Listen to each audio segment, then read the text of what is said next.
Hello everyone, আসসালামু আলাইকুম। কি অবস্থা সবার, কেমন আছেন? এই তো বাচ্চাদের আবদারে আজকে সেওই পিঠা রান্না করব।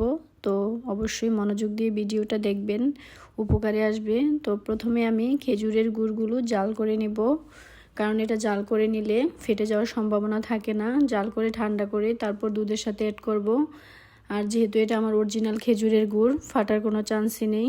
তারপরে আমি জাল করে নিচ্ছি। তো এখন আমি দুধটাকে দুইটা বলক উঠিয়ে নিব।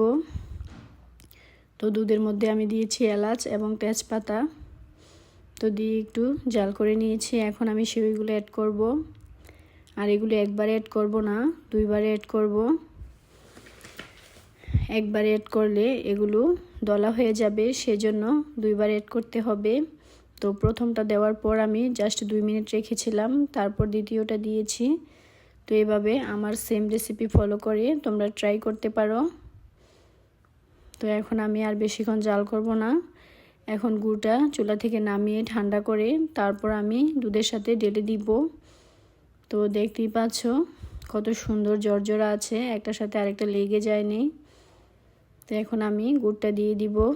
তো অবশ্যই পিঠা বানানোর ক্ষেত্রে কিন্তু অরিজিনাল গুড়টাই নেওয়ার চেষ্টা করবে, তাহলে কিন্তু খেতেও ভালো লাগে এবং দুধটাও ঠিক থাকে। তো এখন আমি আলতো হাতে একটু মিশিয়ে দিব। তো নেড়েচেড়ে একটু ভালো করে মিশিয়ে নিলাম। বেশি উলটপালট করে মেশানো যাবে না, তা না হলে কিন্তু ভেঙে যাবে। তো এখন আমি অ্যাড করব নারিকেল কোড়া।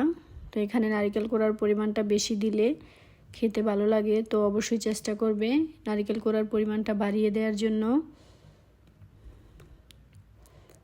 তো যার কাছে যেরকম আছে সেভাবে অ্যাড করবে। তো নারিকেলটা দেওয়ার পর কিন্তু আমি বেশিক্ষণ চুলার উপর রাখবো না, কারণ চুলা থেকে নামিয়ে নিব।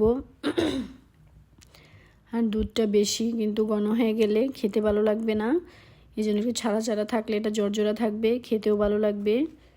তো ভিডিওটা যদি ভালো লেগে থাকে অবশ্যই লাইক কমেন্ট করে পাশে থাকবে এবং শেয়ার করে সবাইকে দেখার সুযোগ করে দিবে। তো দেখতেই পাচ্ছ খুব মজাদার পিঠা আমার সম্পূর্ণ হয়ে গেল। এখন এটা আমরা সার্ভ করব এবং মজা করে সবাই মিলে খাবো। তো ভিডিওটা কেমন লেগেছে অবশ্যই জানাবে, যদি ভালো লেগে থাকে অবশ্যই পাশে থাকবে এবং আমাকে সাপোর্ট করবে।